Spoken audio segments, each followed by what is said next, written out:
Tepalcatepec, Michoacán, 2 de la madrugada. El pueblo lleva semanas en guerra. No hay patrullas, no hay ambulancias, no hay nadie que llegue cuando llamas. En una calle sin nombre, un grupo de hombres armados mantiene posición. Conocen cada piedra de ese camino. Llevan meses defendiendo ese perímetro contra todo lo que llega por tierra. Por tierra. Nadie miraba hacia arriba. A 30 metros de altura, algo se desplaza en la oscuridad. Sin luces. Sin ruido suficiente para distinguirlo del viento. Pesa menos de 2 kilogramos. El operador está a Moyano a 800 metros. Dentro de un vehículo común, con una pantalla que le muestra en tiempo real exactamente lo que ve el dron. Ve todo. Ellos no ven nada. Pulsa el botón. Algo cae. Lo que ocurre en los siguientes 4 segundos va a cambiar para siempre lo que creías saber sobre los carteles mexicanos. ¿Cómo llegó un narco a tener fuerza aérea? En el último video vimos el arsenal militar del CJNG. Los vehículos blindados. Las armas de guerra. La estructura que convirtió a este cartel en algo que ningún manual de seguridad había anticipado. Pero entre todas esas armas, había una que estaba cambiando la guerra de una forma que nadie había visto venir. Existe una versión del narcotráfico que todos conocemos. El capo con su rancho, los sicarios en camionetas, los túneles bajo la frontera. Esa imagen no es mentira, pero ya solo cuenta una parte de la historia, la parte menos peligrosa. Porque en algún punto de los últimos años, el cártel Jalisco Nueva Generación dejó de pensar como una organización criminal. Empezó a pensar como un estado en guerra, con territorio, con impuestos, con ejército propio. Y ahora, con algo que ningún cartel del mundo había logrado antes de manera sistemática. Una capacidad de ataque desde el aire. No estamos hablando de helicópteros robados ni de avionetas de narco. Estamos hablando de tecnología que cualquier persona puede comprar esta tarde en línea. Tecnología que el CJNG tomó, adaptó y convirtió en un arma que ha dejado muertos sobre el asfalto. Ha desplazado comunidades enteras y ha forzado al ejército mexicano a replantear sus protocolos de combate desde cero. Esta es la historia de cómo ocurrió. Y hay algo que necesitas saber antes de que sigamos. Lo que ya pasó es perturbador. Pero hay un detalle sobre lo que el CJNG está desarrollando ahora mismo, algo que los reportes de inteligencia apenas empiezan a filtrar, que es lo que realmente debería mantenernos despiertos. Quédate hasta el final.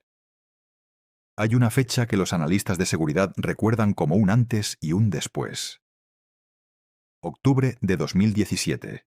Estado de Guanajuato. Un operativo rutinario de la Policía Federal termina con el decomiso de un dron cuadricóptero. En apariencia, nada extraordinario. Pero este tenía algo diferente. 2 cilindros metálicos sujetos debajo del fuselaje con abrazaderas caseras. Un mecanismo de liberación conectado al receptor de radio. No era preciso, no era elegante, pero era funcional. Los peritos lo analizaron, escribieron el reporte, lo enviaron hacia arriba en la cadena burocrática. Y mientras el informe viajaba de escritorio en escritorio, en algún taller en el occidente del país, alguien ya estaba construyendo la segunda generación. Porque ese dron no era un experimento aislado. Era el prototipo. Los reportes comenzaron a acumularse con una velocidad que no daba tiempo a asimilar lo que significaban. Jalisco, noviembre de 2017. Dron con artefacto explosivo artesanal detectado sobre un cuartel militar. Michoacán, enero de 2018. Ataque fallido contra un convoy de autodefensas en Tierra Caliente. Guanajuato, marzo de 2018. 2 agentes municipales heridos por un explosivo liberado desde un cuadricóptero en plena noche. Los medios cubrían cada incidente por separado. Nadie los estaba leyendo como lo que realmente eran. los primeros capítulos de una misma historia. Pero había algo que los investigadores que sí los estaban leyendo en conjunto notaron de inmediato. Cada ataque era más preciso que el anterior. Alguien estaba aprendiendo. Rápido. Agosto de 2020. Michoacán. Tepalcatepec no era un pueblo cualquiera. Era el símbolo. El lugar donde las autodefensas habían logrado expulsar al crimen organizado con el apoyo de la comunidad. El municipio que se había convertido en referencia de resistencia civil frente al narco. Esa noche, los grupos que custodiaban el perímetro reportaron algo que ninguno de ellos había visto antes. No llegó un convoy. No llegó una emboscada por carretera. Llegaron desde arriba. Múltiples drones, coordinados, volando en secuencia desde ángulos distintos, liberando cargas explosivas sobre las posiciones, mientras los hombres en tierra intentaban entender de dónde venía el ataque. No venía de ningún lugar que pudieran ver. Cuando terminó, había heridos. Había posiciones abandonadas. Y había algo más. Algo que no apareció en los comunicados oficiales de esa semana. Las cargas que cayeron esa noche no eran las granadas improvisadas de los primeros prototipos de 2017. Eran artefactos diseñados para maximizar el daño en área abierta. Con metralla, con radio de fragmentación calculado. Alguien había estado practicando durante 3 años. Y Tepalcatepec fue el examen final. Después de esa noche, el término narcodrón dejó de ser jerga de analistas. Se convirtió en vocabulario de guerra. Y en las comunidades de la región empezaron a llamarlos de otra manera. Les llamaban los pájaros. Y cuando alguien escuchaba ese zumbido en la oscuridad, la reacción no era buscar de dónde venía. Era correr. Pero aquí viene algo que la mayoría de los reportes no mencionaron en su momento. Para entender por qué esos ataques eran cada vez más precisos, hay que entender algo sobre el arma misma. Algo que, cuando lo escuches, va a cambiar la forma en que ves este problema. Olvida por un momento la imagen del dron militar, los Predator de la Fuerza Aérea Norteamericana, los sistemas de precisión que cuestan millones. Lo que el CJNG usa no se parece a eso en nada. Y eso, precisamente, es lo que lo hace tan peligroso. Un dron cuadricóptero de uso civil puede conseguirse por entre $100 y $400. Lo venden en tiendas de electrónica. Lo compran familias para fotografiar vacaciones. Autonomía de vuelo, de 20 a 30 minutos. Capacidad de carga de entre 1 y 3 kilogramos. Para alguien que quiere lanzar una granada desde el aire, más que suficiente. Pero el problema no era solo el dron.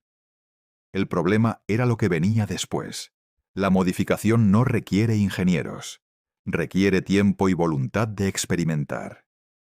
Un servomotor, el mismo componente que mueve las aletas de los aviones de radiocontrol, conectado a un soporte articulado debajo del fuselaje. Cuando el operador activa la señal, el soporte se abre. La carga cae. El dron ya se alejó. En los artefactos decomisados, los peritos han encontrado de todo. Granadas de fragmentación estándar, explosivos artesanales en tubos de PV rellenos con metralla. Y en al menos 2 casos documentados. Artefactos de diseño propio, cuyo radio de daño superó significativamente lo que se esperaba para su tamaño. Nadie en una tienda te va a preguntar para qué usas el dron que acabas de comprar. Pero el verdadero cambio de paradigma no estaba en el explosivo. Estaba en quién apretaba el botón. ¿Y dónde estaba ese quién cuando lo apretaba? Un sicario tiene que estar en la escena. Tiene que huir. Puede ser identificado. Puede dejar evidencia. Todo el operativo implica un riesgo físico real, que actúa como limitante natural. El operador del dron está a 1 kilómetro de distancia, dentro de un vehículo común. Cuando termina el ataque, conduce de regreso. Sin persecución posible, sin testigos, sin evidencia que conecte al atacante con la escena. Eso no es solo un arma nueva, es un modelo de impunidad nuevo. Y cuando el CJNG entendió eso, no lo usó de forma improvisada, lo convirtió en doctrina. Para entender por qué el CJNG llegó a los drones antes que cualquier otra organización criminal en el continente, hay que entender cómo funciona esta organización por dentro. El CJNG no improvisa. Planifica con una frialdad que sus rivales tardaron años en comprender. Desde sus inicios bajo el liderazgo del Mencho, el cártel adoptó una filosofía simple: copiar lo que funciona, perfeccionarlo, usarlo antes de que el enemigo lo anticipe. Los drones fueron la consecuencia lógica de esa filosofía, y su implementación tuvo 3 pilares. El primero, vigilancia permanente. Antes de cualquier operativo relevante, drones de reconocimiento mapean el terreno. ¿Cuántos elementos hay? ¿Qué vehículos están disponibles?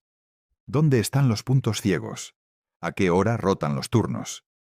Todo eso desde el aire, en tiempo real, sin exponer a nadie. En las zonas de mayor control territorial, esa vigilancia no es previa al operativo. Es continua. Hay comunidades en Jalisco y Michoacán donde los residentes reportan ver drones sobrevolando las calles varias veces al día. Sin explosivos, sin amenaza directa. Solo presencia. Solo el recordatorio constante de que alguien, en algún lugar, te está mirando desde arriba. El segundo pilar, ataque quirúrgico sin exposición. El dron va donde el sicario no puede ir. Y vuelve. El tercer pilar es el menos discutido públicamente, pero es el más importante para entender la magnitud de lo que está ocurriendo.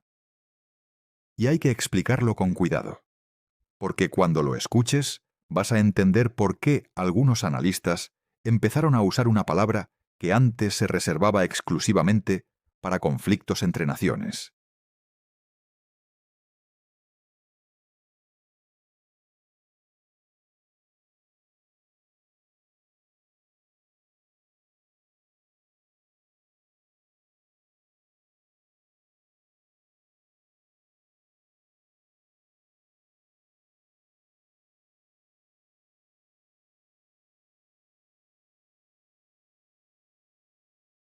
Durante décadas, los enfrentamientos entre organizaciones criminales seguían una lógica predecible. Grupos armados en territorio físico, emboscadas en carreteras, ataques a casas de seguridad, violencia horizontal entre fuerzas que ocupaban el mismo plano. Los drones añadieron una dimensión vertical que nadie había tenido que defender antes. Puedes blindar perfectamente un camino de acceso. Puedes tener francotiradores en cada ángulo. Puedes tener el perímetro sellado. Y el ataque puede llegar desde arriba. En Michoacán, los enfrentamientos entre el CJNG y grupos rivales incorporaron los drones como herramienta estándar de combate a partir de 2020. Pero fue lo que ocurrió en 2021, en la Sierra de Guerrero, lo que hizo que varios analistas de inteligencia en México y en Washington pidieran reuniones de emergencia. Un grupo rival al CJNG, bien armado, con experiencia en combate, con posiciones defensivas establecidas, fue atacado de noche por una secuencia de drones que operó en oleadas. Primero llegó uno. Liberó su carga. Los hombres en tierra buscaron cobertura y esperaron el siguiente ataque terrestre. El siguiente ataque no vino desde tierra. Vino desde otro ángulo del cielo. Y luego otro. Cuando terminó, las posiciones defensivas habían sido abandonadas. No por un ejército. Por drones que costaron, en total, menos de $2.000. Fue entonces cuando algunos analistas dejaron de llamar a esto crimen organizado. Empezaron a usar otra palabra: insurgencia. No narcoviolencia. No crimen. Insurgencia armada con capacidad de guerra no convencional. La distinción importa más de lo que parece, porque el nombre que le das a un problema determina las herramientas con las que intentas resolverlo. Y lo que vino después demostró de manera brutal que las herramientas que tenía el Estado mexicano no estaban a la altura. Septiembre de 2021. Aguililla, Michoacán. Un convoy militar avanza por una brecha de terracería hacia una zona de conflicto activo. Es una operación de presencia. El objetivo es visible. El mensaje es claro. El Estado está aquí.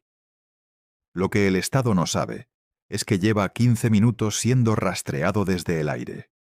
Un dron de vigilancia del CJNG ha estado siguiendo al convoy desde que salió del último punto de control, transmitiendo su posición en tiempo real, registrando cuántos vehículos hay, cuántos elementos, qué armamento llevan.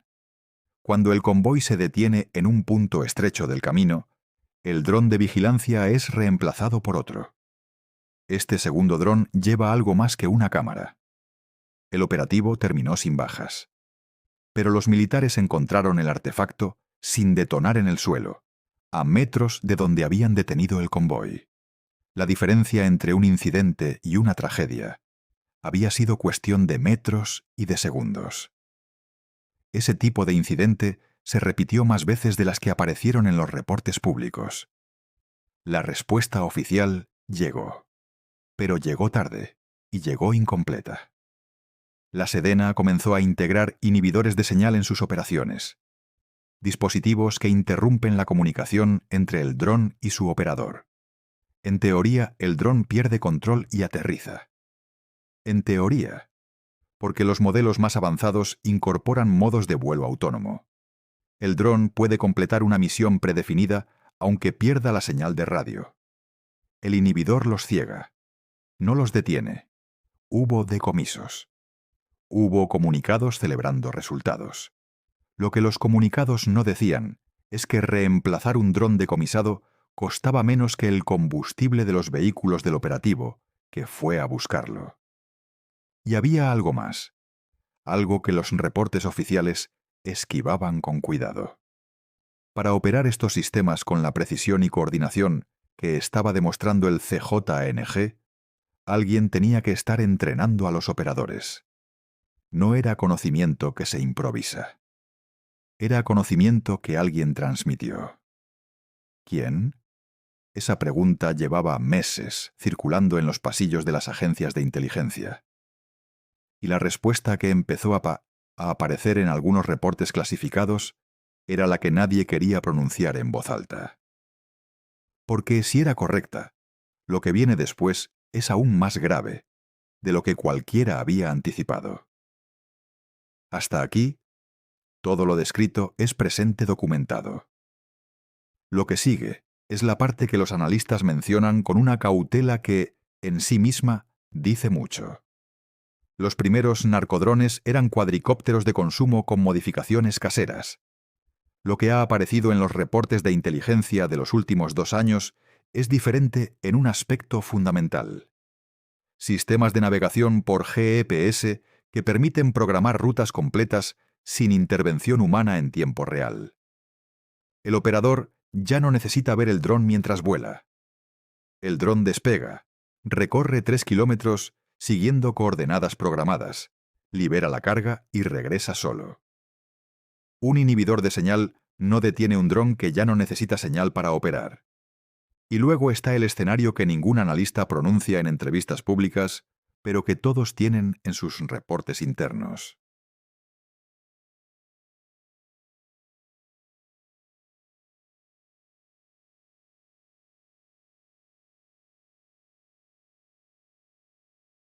Los ataques en enjambre. En Ucrania, ambos bandos desarrollaron una táctica de saturación aérea. Múltiples drones lanzados simultáneamente desde ángulos distintos para sobrepasar la capacidad de respuesta del defensor. No hace falta que todos lleguen, solo hace falta que algunos lo hagan. Esa táctica, con los recursos del CJNG sobre objetivos en México, no es un escenario de película. Es el paso lógico siguiente en una curva de escalada que lleva 8 años apuntando en una sola dirección. Pero hay un último detalle. El más inquietante de todos. el que los especialistas en tecnología militar mencionan con especial cuidado. Los sistemas de visión por computadora. La tecnología que permite a un dron identificar y seguir un objetivo mediante cámara e inteligencia artificial ya están disponibles en módulos comerciales que cuestan menos de $300. Lo que hoy requiere un operador humano que identifique al objetivo en una pantalla. Mañana podría no requerirlo. El dron que busca solo a su objetivo ya no es ciencia ficción. Es un producto en el mercado. Y el CJNGE tiene los recursos para comprarlo, el personal para adaptarlo y ninguna restricción moral ni legal para usarlo. Eso nos lleva de vuelta a la pregunta que abrió este video, y a una respuesta que es mucho más incómoda de lo que parecía al principio. Tepalcatepec. 2 de la madrugada. Volvemos ahí, a esos hombres que no miraban hacia arriba, a ese zumbido que nadie escuchó a tiempo. El narcodrón no es el síntoma más grave de lo que ocurre en México. Es el más visible, el que ya no puede ignorarse. Detrás de cada dron que vuela sobre Michoacán o Jalisco, hay décadas de instituciones debilitadas, de impunidad que se acumuló sin resistencia proporcional. El dron es la consecuencia, pero las consecuencias también matan. Y mientras la causa no se enfrente con la misma determinación con la que el CJNG enfrenta a sus enemigos, esta noche, en algún pueblo del occidente de México, alguien va a escuchar ese zumbido en la oscuridad y va a correr, sin saber si es suficiente. Nación Narco. La historia que nadie quiere contar, contada completa.